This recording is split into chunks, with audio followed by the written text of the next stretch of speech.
January 8, 1985, Washington, D.C. At the start of 1985, the United States Navy operated more than 600 surface ships and submarines, including 41 ballistic missile submarines, assigned to nuclear deterrence patrols. Every day, encrypted fleet broadcasts carried orders, readiness updates, and authentication data to forces spread across the Atlantic, Pacific, and Arctic. Naval planners believed those messages were secure. They were not. For nearly 20 years, Soviet naval intelligence had access to large portions of U.S. Navy communications, not through satellites or cryptanalysis, but through human access inside the system itself. Submarine patrol areas, fleet movements, and wartime procedures were known in advance. The breach did not end with the first spy. It was completed by a senior Navy radioman whose position provided continuous cryptographic key material. His name was Jerry Whitworth.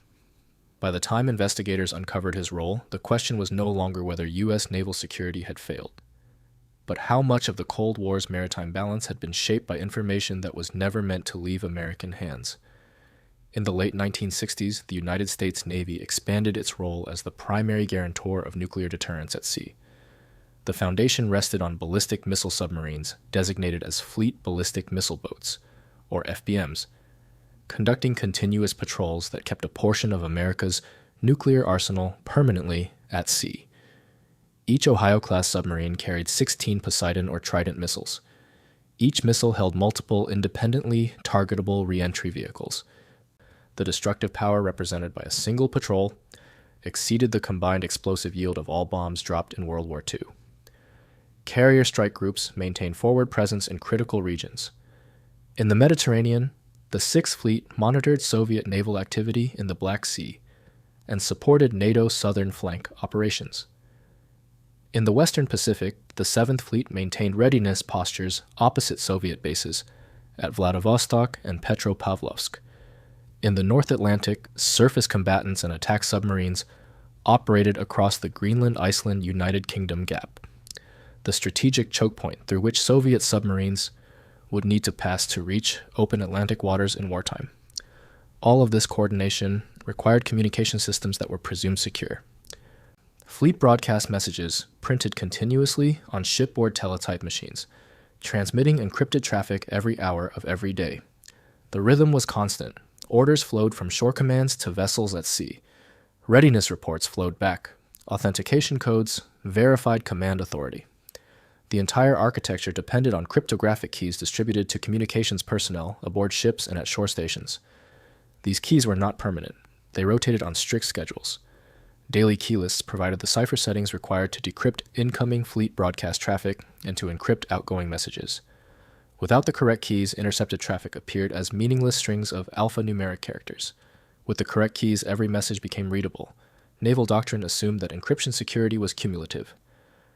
The theory held that even if an adversary obtained fragments of classified material, perhaps a single day's worth of keys, or documents describing outdated procedures, they would not be able to reconstruct operational intent across time. Partial compromise was seen as an acceptable risk. Full transparency was considered impossible. The mathematical complexity of the encryption systems, combined with frequent key rotation and strict distribution controls, was supposed to prevent sustained decryption. This belief underpinned deployment confidence across two oceans. Submarine commanders left port with patrol orders, written under the assumption that their routes, their operating areas, and their communication schedules would remain secret. Carrier Battle Group. Commanders maneuvered with the expectation that Soviet tracking efforts would be limited to visual observation, radar detection, and acoustic monitoring. Authentication procedures for nuclear release orders were designed with the assumption that adversaries could not predict the authentication codes, could not replicate them, and could not distinguish valid orders from false ones. The system was technically sound. The encryption algorithms were robust. The procedures were comprehensive. Security rested on procedures that assumed insider loyalty. Within this system worked John Anthony Walker, Jr., a Navy warrant officer stationed at the Submarine Communication Center in Norfolk, Virginia. Walker's position gave him routine access to classified materials, but his personal life was collapsing. Financial pressures mounted, his marriage deteriorated. By 1967, Walker had accumulated significant debts and saw no legitimate way to resolve them. On a winter evening in December 1967, Walker drove to Washington and walked into the Soviet embassy. He carried a package containing classified documents from the Submarine Communication Center where he worked. He offered to sell them to Soviet intelligence. The KGB officer who met with him was skeptical at first. Walk-in volunteers were often fabricators or provocateurs, but the documents Walker provided were genuine, current, and highly classified. Walker photographed key lists, cryptographic manuals, and technical documents detailing U.S. Navy communication procedures.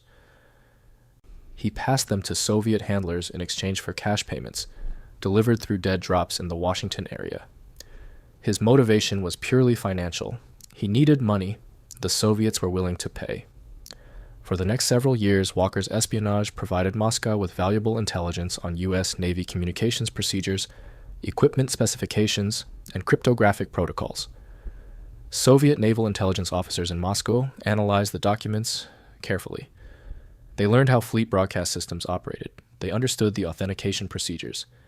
They could identify the types of messages being transmitted and the communication schedules ships followed. But Walker's contribution had inherent limitations. He provided documents, but he lacked consistent access to the most sensitive, up-to-date cryptographic material. His position changed over time. He transferred to different assignments. His access fluctuated. Sometimes he had current key lists. Sometimes he did not. The intelligence he delivered was significant but incomplete. Court records and Navy damage assessments conducted after Walker's arrest in 1985 would later confirm that his early espionage, while serious, did not give Soviet naval intelligence the sustained, real-time visibility they needed to exploit U.S. communications fully. Walker provided access but not continuity. He opened a window into Navy communications, but that window closed whenever his access ended. The breach existed but remained incomplete. By the early 1970s, the U.S. Navy communication system had grown more complex in response to expanding global operations.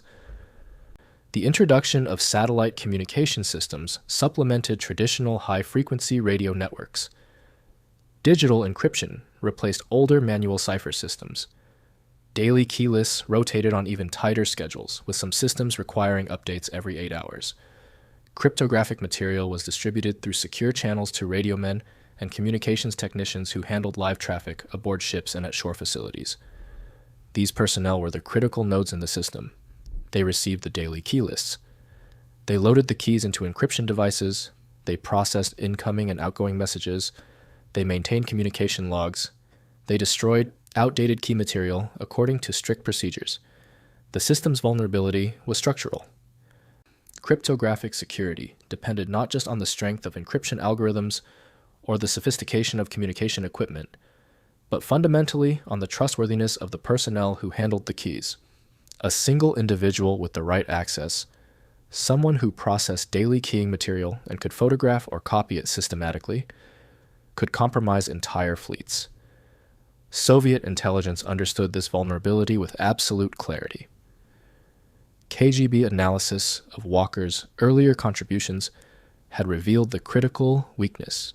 Technical documents described systems and procedures, but daily key material unlocked real-time, operational intelligence. Moscow needed someone inside the system with continuous access, someone disciplined enough to operate undetected over years, and someone motivated enough to maintain the relationship despite the extraordinary risks. One position could unlock the entire system. Jerry Alfred Whitworth joined the United States Navy in October 1956 at age 19. Over the next 2 decades, he advanced through the enlisted ranks with consistent performance evaluations and multiple promotions. His service record reflected competence and reliability. He earned ratings as a radioman, progressing from basic communications duties to increasingly technical assignments.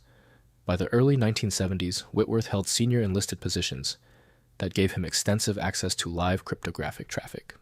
He served aboard USS Niagara Falls, a combat stores ship assigned to the Pacific Fleet. He worked at the Naval Communications Station in Diego Garcia, a critical relay point for Indian Ocean operations. He served aboard USS Constellation, a Kitty Hawk-class aircraft carrier, conducting operations in the Western Pacific. Each assignment involved handling daily key lists. Whitworth processed authentication codes. He operated encryption devices. He worked with the Fleet broadcast system, which transmitted encrypted orders continuously to ships at sea. His technical knowledge was extensive, his access was comprehensive. Unlike Walker, Whitworth was not impulsive, he did not make rash decisions. He was methodical, disciplined, and patient in his approach to all tasks. His technical competence made him valued by commanding officers who relied on communication specialists to maintain operational connectivity with shore commands. His rank, Senior Chief Radioman by the mid-1970s, was not senior enough to attract special scrutiny from counterintelligence personnel, but senior enough to handle the most sensitive cryptographic materials. His access, however, was decisive. Access outweighed authority. Walker and Whitworth had served together in the Navy during the late 1960s. Their paths crossed at submarine communications facilities in Norfolk and later at other assignments. They maintained contact after their service overlapped ended. In the mid-1970s, likely during 1975, Walker approached Whitworth with a proposition. The recruitment conversation remains partially classified, but FBI interviews conducted after both men were arrested and trial testimony presented during Whitworth's prosecution confirmed the essential facts. Walker told Whitworth he was providing information to the Soviets. He explained the payment structure. He emphasized the simplicity of the operation. Whitworth would photograph cryptographic materials using a concealed camera. He would pass the film to Walker during prearranged meetings. Walker would handle delivery to Soviet handlers. Whitworth would receive cash payments proportional to the value of the materials provided. The risk, Walker argued, was minimal if procedures were followed carefully. Whitworth agreed. His motivation, like Walker's, appears to have been primarily financial, though FBI analysis suggested additional factors including a certain intellectual arrogance and a belief that the classified materials he handled were not genuinely critical to national security. He rationalized his decision as victimless. He convinced himself that the information would not cause real harm. The effect of Whitworth's recruitment was immediate and measurable. He began systematically photographing daily key lists and passing them to Walker. The operation established a routine. Whitworth would use a Minox camera, a compact espionage device favored by intelligence services, concealed in personal items or brought aboard ship in civilian luggage during port calls. He photographed key lists in secure spaces when alone. He concealed the exposed film. He passed it to Walker during meetings arranged through coded messages. Walker delivered the film to Soviet handlers operating under diplomatic cover at the Soviet embassy in Washington. The handlers transmitted the film via diplomatic pouch to Moscow Center, where specialized units developed the images and distributed copies to Soviet naval intelligence analysts. The espionage shifted from episodic to continuous. Soviet naval intelligence no longer relied on outdated documents or fragmented information collected months earlier.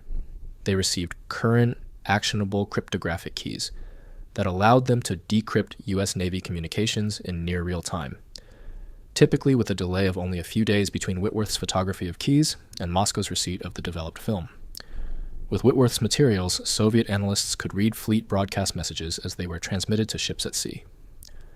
They knew which submarines were departing on patrol and when. They knew which ballistic missile submarines were in their patrol areas and which were returning to port. They could track surface ship movements with extraordinary precision. They had access to operational messages detailing readiness levels, maintenance schedules, training exercises, and deployment plans. The intelligence gain was transformative. Encryption ceased to obscure intent. Declassified U.S. assessments conducted after the Walker Rings exposure concluded that Soviet naval intelligence gained sustained access to several critical communication systems. Fleet broadcast keys allowed them to decrypt tactical and strategic communications across multiple classification levels. Submarine communication authentication systems, once considered among the most secure elements of U.S. nuclear command and control, became transparent. Operational messages detailing ship movements, weapons loadouts, exercise schedules, and logistical support requirements were read in Moscow shortly after transmission. The intelligence advantage this provided was strategically profound. Soviet naval planners could track U.S. ballistic missile submarines with unprecedented precision. The core premise of sea-based deterrence rested on submarine invisibility. If an adversary did not know where submarines were operating, they could not target them in a first strike. Whitworth's keys undermined this fundamental assumption. Anti-submarine warfare doctrine, which had long struggled with the difficulty of locating quiet American submarines in vast ocean expanses, was revised based on real-time positional data. Soviet attack submarines and surface anti-submarine warfare groups adjusted their deployments to position themselves near predicted U.S. submarine patrol areas. Soviet maritime patrol aircraft focused their search efforts in regions where U.S. submarines were actually operating rather than conducting broad area searches.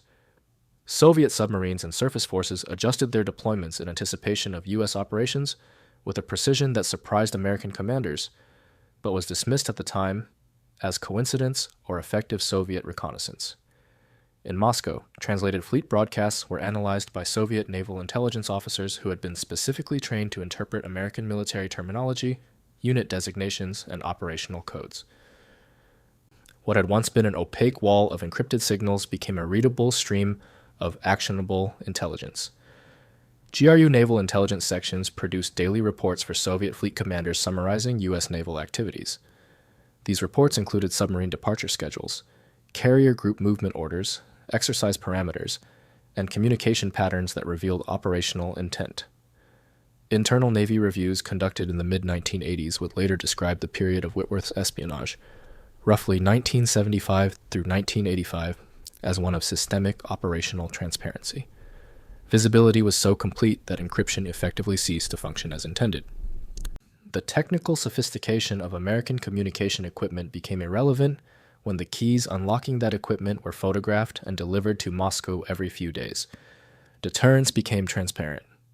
If you value fact-based Cold War history, built on declassified archives rather than speculation, consider subscribing to Cold War files and leaving a like so this kind of long-form research can continue.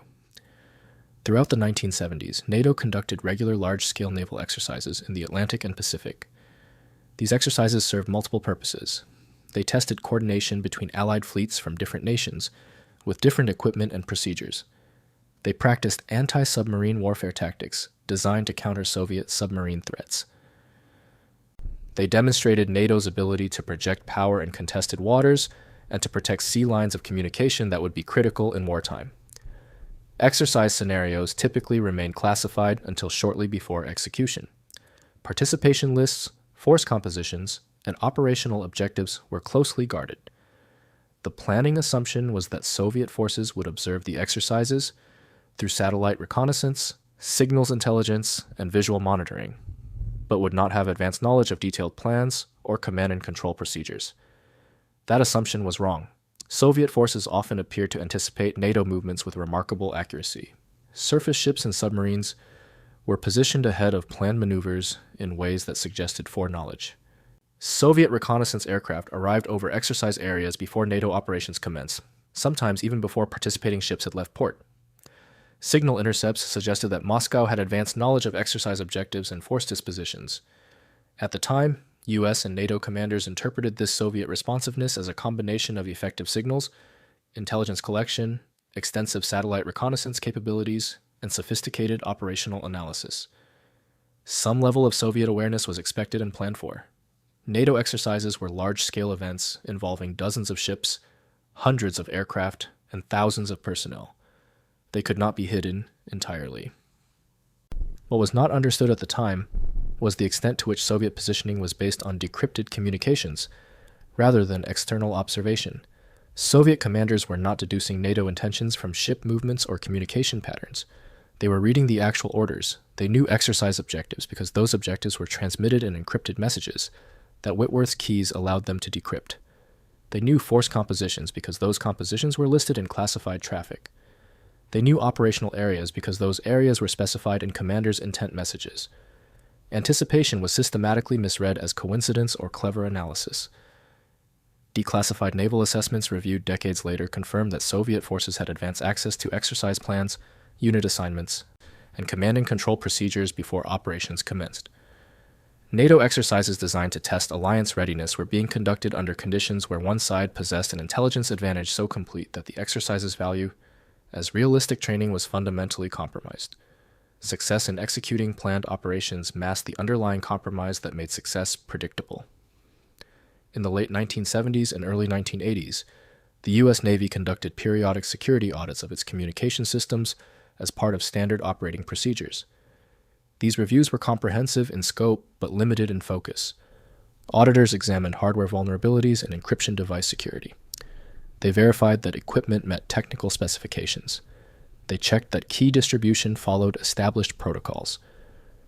They confirmed that physical security measures, locked spaces, access controls, security clearances were properly enforced.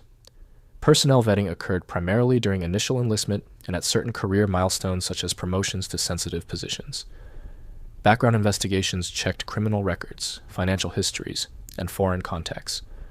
Polygraph examinations were administered for certain high-level clearances.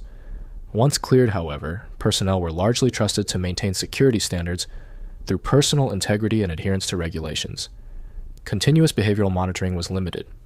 Financial difficulties, personal problems, or behavioral changes that might indicate vulnerability to recruitment or blackmail were not systematically tracked. The security culture assumed that individuals who had been properly vetted and cleared would remain loyal throughout their careers. The possibility of a long-term insider threat, someone who operated within the system for years, perhaps decades, without raising suspicion, was recognized in abstract counterintelligence theory, but was not a primary focus of practical security operations. Security audits reviewed systems and procedures. They verified compliance with technical requirements. They did not deeply scrutinize the people operating those systems. The insider threat, particularly one as patient and disciplined as Whitworth, remained unrecognized. Background checks conducted on Whitworth during his Navy career found nothing suspicious. His service record was exemplary. His performance evaluations were consistently strong. His personal finances, while not lavish, showed no obvious signs of unexplained income. He maintained appropriate social relationships. He followed regulations. He appeared by all measurable standards to be a model sailor. The breach persisted unnoticed through the late 1970s and into the early 1980s. Whitworth continued photographing key lists and passing them to Walker. Walker continued delivering film to Soviet handlers. Soviet naval intelligence continued reading U.S. Navy communications. The operation became routine, almost mundane in its execution. The catastrophic damage it inflicted accumulated incrementally, day by day, key list by key list. In 1985, the Walker spy ring began to unravel, not through sophisticated counterintelligence work, but through a family disclosure driven by personal grievances. The catalyst was Barbara Walker, John Walker's ex-wife, who had known about his espionage activities for years, but had not reported them during their marriage. By November 1984, Barbara Walker's relationship with her ex-husband had deteriorated further amid disputes over alimony payments and family matters. Motivated by a combination of financial frustration and moral concern, she contacted the FBI field office in Hyannis, Massachusetts. Her initial disclosure was detailed and specific. She told agents that John Walker had been selling classified information to the Soviet Union since the late 1960s. She provided dates, described payment methods, and identified locations where she believed Walker had conducted dead drops with Soviet handlers. FBI headquarters in Washington received the report and immediately assigned investigative priority. The allegations were extraordinarily serious. If accurate, they indicated a breach of naval communications that had persisted for nearly 2 decades. A surveillance operation was established. FBI agents monitored Walker's movements, documented his patterns, and attempted to corroborate Barbara Walker's allegations through independent investigation. On May 19, 1985, surveillance teams observed Walker servicing a dead drop near a rural road in Maryland. He left a package at a prearranged location and retrieved another package that had been left by a Soviet handler. FBI agents arrested Walker immediately after he departed the area. They seized documents, cash, and communications equipment from his vehicle and from a storage facility he maintained. The physical evidence confirmed Barbara Walker's allegations. Interrogation began at FBI headquarters. Walker initially attempted to minimize his activities, claiming limited involvement and outdated access. But the evidence was overwhelming. Within days, federal investigators identified other members of the espionage network through documents seized from Walker and through information he provided during interrogation, hoping to negotiate a reduced sentence. Walker's son, Michael Walker, a Navy yeoman assigned to USS Nimitz, was arrested aboard the carrier while it was conducting operations in the Mediterranean. Walker's brother, Arthur Walker, a retired Navy lieutenant commander who had worked in naval logistics, was taken into custody at his home in Virginia. The investigation widened rapidly as FBI agents worked to identify the full extent of the network and to assess the damage. Jerry Whitworth was identified shortly afterward through documents seized from John Walker's home and storage facility. The documents included references to payments made to S, Whitworth's code designation, in Walker's records, and photographs that were traced to Whitworth through handwriting analysis and other forensic evidence. FBI agents arrested Whitworth in Northern California on June 3, 1985. He was living quietly in a rented house, working in civilian employment after retiring from the Navy in 1983. Whitworth initially denied all involvement. During initial interrogation, he claimed no knowledge of espionage. He stated that any materials he might have provided to Walker years earlier were for legitimate purposes such as training or educational discussions. He denied photographing classified materials. He denied receiving payments. He insisted he was innocent.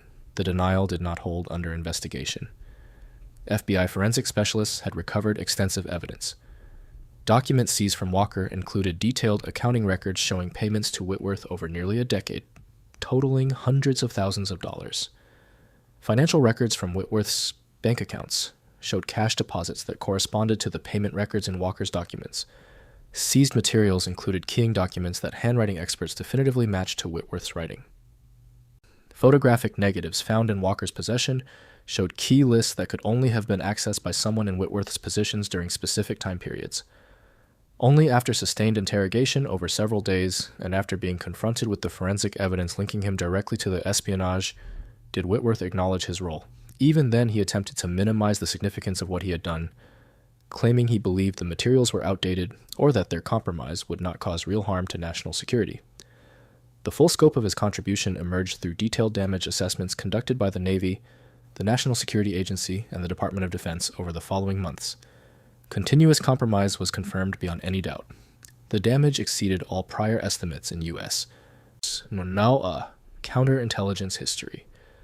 The damage assessment that followed was conducted across multiple agencies with unprecedented urgency. The scale of the potential compromise was so vast that senior officials initially struggled to comprehend its implications. The Navy convened a special damage assessment team that reviewed every communication system, every cryptographic device, and every procedural protocol that Whitworth had accessed during his multiple assignments between 1975 and 1983. The National Security Agency, responsible for signals intelligence and communication security, analyzed the specific cryptographic materials Whitworth had photographed.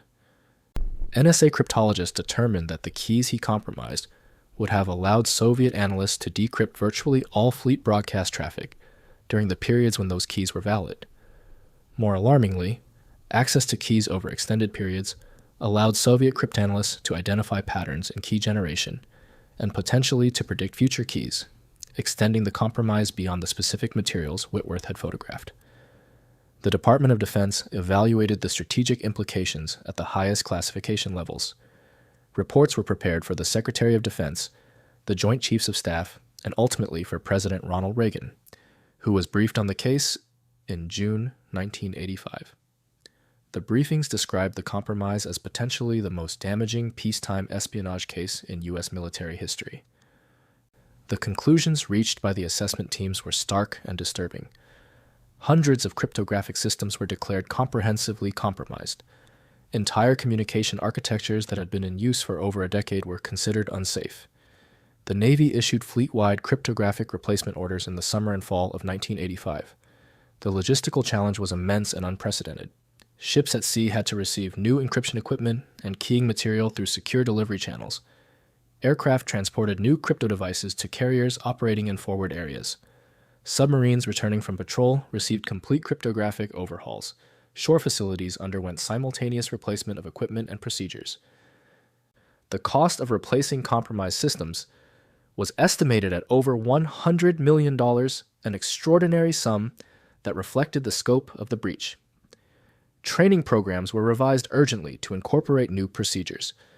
Tens of thousands of Navy personnel, radiomen, cryptologic technicians, communications officers, required instruction on new equipment and new protocols. The retraining effort consumed months and diverted significant resources from operational activities. Procedural protocols that had been in place since the late 1960s were invalidated completely. Authentication procedures for nuclear release orders were redesigned entirely. Fleet broadcast formats were restructured. Key generation systems were replaced. Distribution procedures were overhauled. Every element of Navy communication security was re-examined and, where necessary, rebuilt from foundational principles. Naval operational planning assumptions dating back to the late 1960s were no longer valid. Submarine patrol patterns that had been designed under the assumption that Soviet forces did not know patrol areas were revised completely. Deterrence calculations that had assumed survivability of sea-based nuclear forces were reevaluated. Exercise designs that had assumed confidentiality of operational plans were reconsidered. Senior defense officials, speaking in classified congressional briefings and in limited public statements, acknowledged that during critical years of the Cold War, years that included periods of high tension such as the 1979 Soviet invasion of Afghanistan and the 1983 tensions following the Soviet downing of Korean Airlines, Flight 07, the Soviet Union had possessed a far clearer picture of U.S. naval intentions than NATO planners had believed possible. Declassified Navy damage assessments, portions of which were released in the 1990s and 2000s, described the Walker-Whitworth breach as one of the most severe compromises of military communications in American history. The assessments used phrases such as catastrophic loss of operational security and fundamental compromise of deterrence credibility to characterize the impact. Past assumptions about the security of encrypted communications were invalidated. Naval doctrine concerning communication security required comprehensive rewriting based on the painful lessons learned. Jerry Whitworth's trial began in federal court in San Francisco in March 1986. The proceedings were complex and partially closed to protect classified information that remained sensitive even after the compromise. The charges against Whitworth were extraordinarily serious.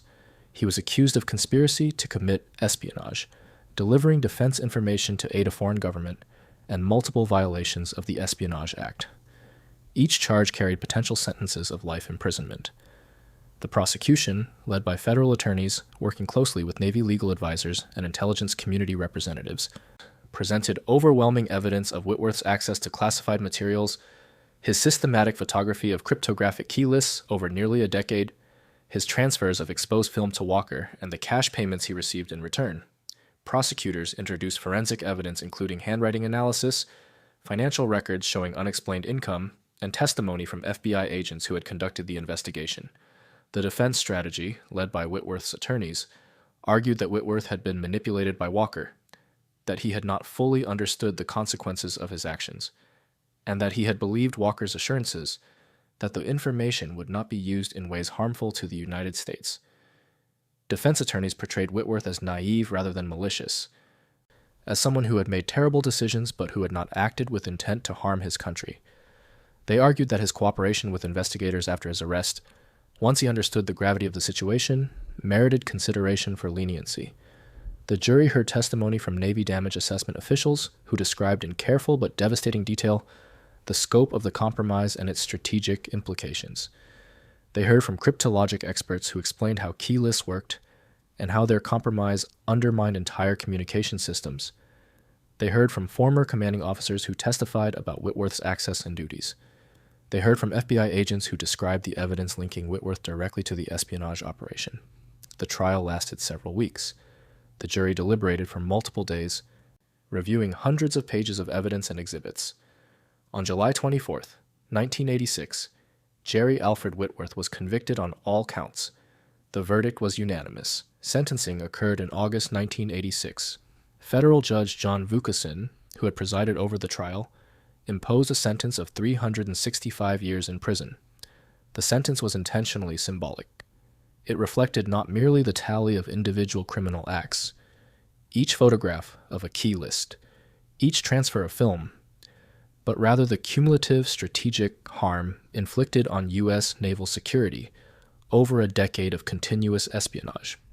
The length of the sentence, exceeding any possibility of parole in Whitworth's lifetime, underscored the court's recognition of the gravity of his betrayal. Judge Vukasin, in remarks from the bench during sentencing, stated that Whitworth's actions had put the lives of American service members at risk, undermined the security of the United States, and provided a hostile foreign power with intelligence that compromised the nation's ability to defend itself. The sentence, the judge emphasized, was a reflection of strategic harm, rather than merely personal culpability.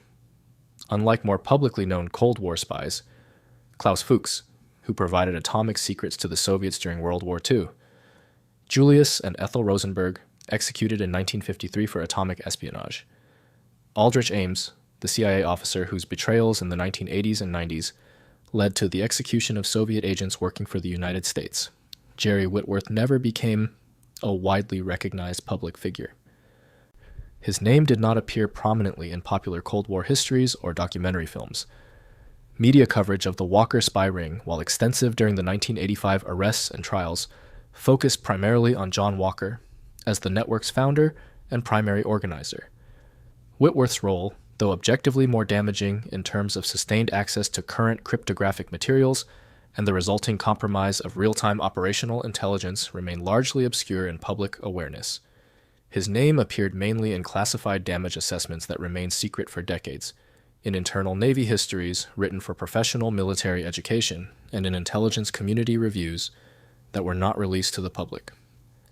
This public obscurity contrasted sharply with the historic impact of his actions as understood by defense and intelligence professionals. Within the Navy, within NSA, within the broader U.S. intelligence community, the Whitworth case became a fundamental reference point for discussions of insider threats, communication security, and the catastrophic potential of compromised cryptographic systems. Public obscurity masked historic impact. The most damaging spies, as counterintelligence professionals learned, are often the ones the public never hears about. In the years that followed the Walker Ring's exposure and the convictions of its members, the U.S. Navy and the broader intelligence community instituted sweeping reforms designed to prevent similar compromises in the future. The reforms were comprehensive, touching every aspect of how classified information was protected and how personnel with access to that information were monitored. Compartmentalization policies were fundamentally revised. The principle of need to know was enforced far more rigorously than in previous decades.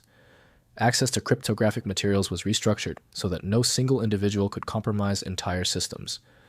Key distribution procedures were redesigned with multiple layers of control. Where Whitworth had been able to photograph key lists alone in secure spaces, new procedures required two-person integrity for all handling of cryptographic materials. No individual would be permitted to access keys without another cleared person present to observe and verify proper procedures. Authentication protocols were strengthened with additional layers of verification designed to detect unauthorized access or copying. Cryptographic devices were modified to include tamper-evident features and automated logging systems that recorded every access, creating audit trails that could be reviewed to identify anomalous patterns. Counterintelligence vetting was dramatically expanded. The assumption that cleared personnel would remain loyal was replaced with ongoing monitoring requirements. Financial disclosure became mandatory for all personnel with access to sensitive compartmented information. Random polygraph examinations were instituted. Behavioral indicators, financial difficulties, substance abuse, personal problems, foreign contacts were tracked systematically through periodic reviews and interviews. Training programs for personnel handling classified materials were completely revised to emphasize security awareness, reporting obligations, and the severe consequences of security violations or espionage. The training explicitly addressed the Whitworth case as a cautionary example, explaining in unclassified terms how a single individual's betrayal had compromised U.S. naval operations for a decade. The fundamental principle that emerged from these reforms was explicitly stated in classified policy directives. Technical security is only as strong as the people trusted to maintain it. No matter how sophisticated encryption systems might be, no matter how robust communication equipment, no matter how carefully designed security procedures, the entire architecture could be undermined by a single insider with access, motivation, and time. Insider threat doctrine was formalized across the Department of Defense and the intelligence community as a distinct discipline within counterintelligence. Programs were established to identify indicators of potential insider threats, before they could cause damage. Security personnel were trained to recognize warning signs. Commanders were given explicit responsibilities for monitoring their subordinates' behavior and reporting concerns. The cultural assumption of automatic trust was replaced with a framework of trust but verify. These policies, first implemented in response to the Walker-Whitworth case, remain in place and have been refined through subsequent decades. They inform responses to later espionage cases, including the Aldrich Ames case in the 1990s and the Edward Snowden case in 2013. The lessons learned from Whitworth's betrayal shaped an entire generation of security policy. Declassified Navy historical studies reviewed in the 1990s, after sufficient time had passed to allow partial declassification of damage assessments, reached a clear consensus among historians and security analysts. The Walker spy ring, operationally completed and made strategically significant by Jerry Whitworth's decade of access to daily cryptographic key material, represented the most damaging penetration of U.S. naval communications in the Cold War period. The compromise lasted from approximately 1975 to 1985, encompassing a full decade of near-daily photography and transmission of keys. The intelligence provided to Soviet naval forces during this period altered the strategic balance at sea in ways that were not fully understood until comprehensive damage assessments were completed after the ring's exposure.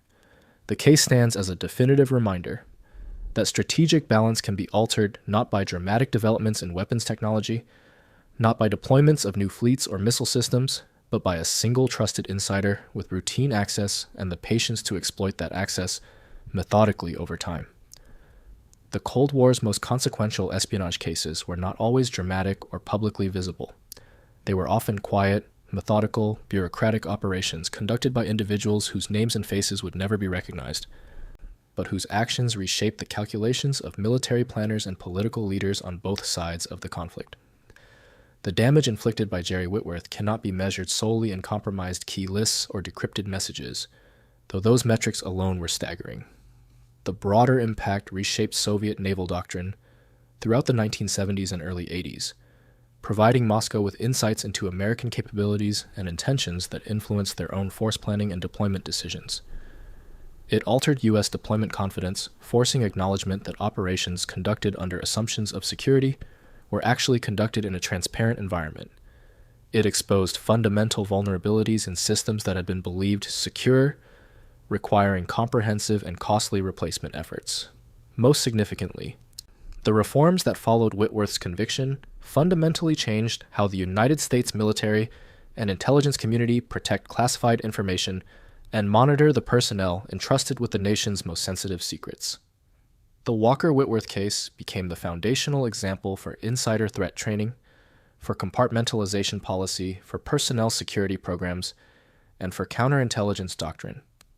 Its lessons are still taught decades later to security personnel, intelligence officers, and military leaders. Jerry Whitworth remains in federal prison serving his sentence. He has granted few interviews and has shown limited public remorse for his actions. His name remains largely unknown to the general public, mentioned primarily in specialized studies of Cold War espionage and in professional military education materials about communication security and insider threats. The quiet suburban house where he once lived, the ships where he served, the communications facilities where he worked, none bear any marker of the historical significance of what occurred there.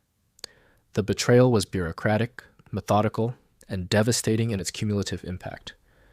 It stands as testament to the reality that in the secret conflicts of the Cold War, the most dangerous adversaries were often not soldiers or spies in dramatic confrontations, but ordinary individuals who decided, for reasons of money or ideology or personal rationalization, to betray the trust placed in them.